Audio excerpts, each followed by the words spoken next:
अडानी के cement factory और Coca Cola के फैक्ट्री के बाद बिहार में अब हल्दीराम की फैक्ट्री लगने वाली है और पटना के बिहटा में इसके लिए हल्दीराम को बिहार सरकार के तरफ से 12 एकड़ जमीन मुहैया कराया गया है। अब आप इस बात को समझिए कि बिहार में एक एक करके बड़ी बड़ी फैक्ट्रियां लग रही हैं, उससे करोड़ों का निवेश हो रहा है और कई लोगों को रोजगार देने की बात चल रही है। अब पूरी खबर क्या है आपको विस्तार से बताएंगे, कहां लगने वाला है ये और इसके पहले क्या क्या हुआ है, इससे क्या क्या बदलाव आएगा, इन सभी मुद्दों पर विस्तार से बात करेंगे और आपको बताएंगे। लेकिन उससे पहले आप हमारा परिचय जान लीजिए। नमस्कार, मेरा नाम वेद प्रकाश है।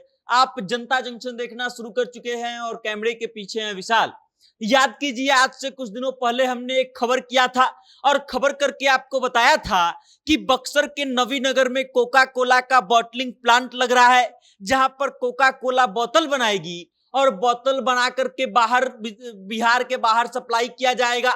और उसके बाद एक और खबर हमने आपको बताया था कि वारसालीगंज में 1600 करोड़ रुपया के लागत से अडानी के सीमेंट फैक्ट्री का निर्माण हो रहा था, जिसका हाल ही में शिलान्यास किया गया है। और इसके बाद अब बिहार में एक और बड़ी नमकीन कंपनी जो है वो अपना मैन्युफैक्चरिंग यूनिट लगाने वाली है, जिस कंपनी का नाम है हल्दीराम। अब हल्दीराम अपने स्नैक्स के लिए जानी जाती है। हल्दीराम वो कंपनी है जिसके स्नैक्स जो है वो विदेशों में भी सप्लाई होते हैं, लेकिन बिहार में अभी तक हल्दीराम की कोई मैन्युफैक्चरिंग यूनिट नहीं थी। और बिहार के बिहटा में पहली बार हल्दीराम जो है वो बड़ा मैन्युफैक्चरिंग यूनिट लगाने जा रही है और इसके लिए बिहार सरकार के उद्योग विभाग की तरफ से हल्दीराम को 12 एकड़ जमीन जो है वो मुहैया कराया गया है, जिसमें लगभग 300 करोड़ रुपया का निवेश होगा और लगभग 500 से अधिक लोगों को इसमें नौकरी मिलेगी। अब इससे पहले जो है हल्दीराम का मैन्युफैक्चरिंग यूनिट कई बड़े बड़े शहरों में था, बड़ी बड़ी राज्यों में था।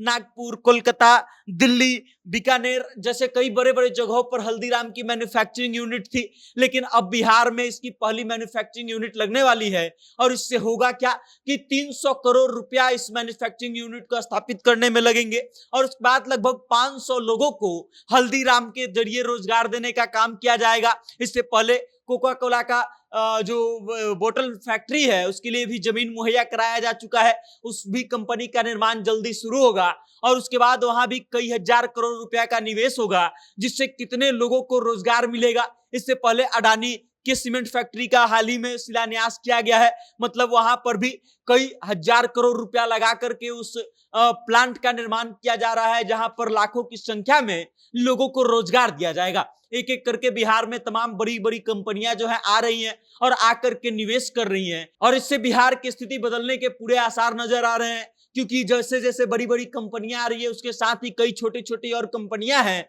जो उनको देख करके बिहार में आएंगी। बिहार में आने के बाद सबसे बड़ा जो समस्या दूर होगा वो लोगों को रोजगार को लेकर के जो समस्या है वो दूर हो जाएगा। बिहार के जो लोग बाहर रहने को मजबूर हो जाते हैं, नौकरी बाहर जाकर के करने को मजबूर हो जाते हैं क्योंकि बिहार में कोई बड़ी फैक्ट्री नहीं है, उन लोगों को वापस से बिहार आ जाने का मौका मिलेगा और बिहार आकर के अपने आसपास के जिलों में वो नौकरी कर पाएंगे।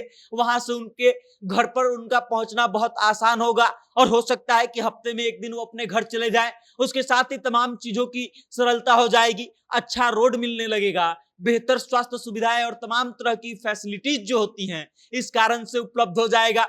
बिहार में बिजली उत्पादन को लेकर के भी जोरों शोरों से काम चल रहा है और लगातार इसके लिए प्रयत्न किया जा रहा है और अब बड़ी बड़ी कंपनियां जो हैं बिहार में आने लगी हैं, तो बिजली उत्पादन की खपत और बढ़ने वाली है। तो इसके लिए और बड़े बड़े मेगा पावर प्रोजेक्ट लगाए जाएंगे ताकि बिहार के इन उद्योगों को बिजली आपूर्ति दी जा सके और इनके तमाम समस्याओं को दूर किया जा सके। उसके अलावा बिहार सरकार लगातार ये प्रयास कर रही है कि कोका कोला और हल्दीराम जैसे बड़े बड़े कंपनियां जो हैं वो आए और बिहार में निवेश करें और बिहार का स्थिति बदलने में मदद करे। उसके अलावा बिहार के लोगों को बिहार के बाहर रोजगार के लिए न जाना पड़े। बाकी अब आप इस खबर को लेकर के क्या सोचते हैं? बिहार में लगने वाली हल्दीराम की जो फैक्ट्री है जिसके लिए बिहार सरकार की तरफ से 12 एकड़ जमीन उस कंपनी को प्रदान किया गया है, उसके बारे में आप क्या सोचते हैं? अपनी राय कमेंट करके हम तक भेजिएगा और देखते रहिएगा जनता जंक्शन। बहुत बहुत धन्यवाद।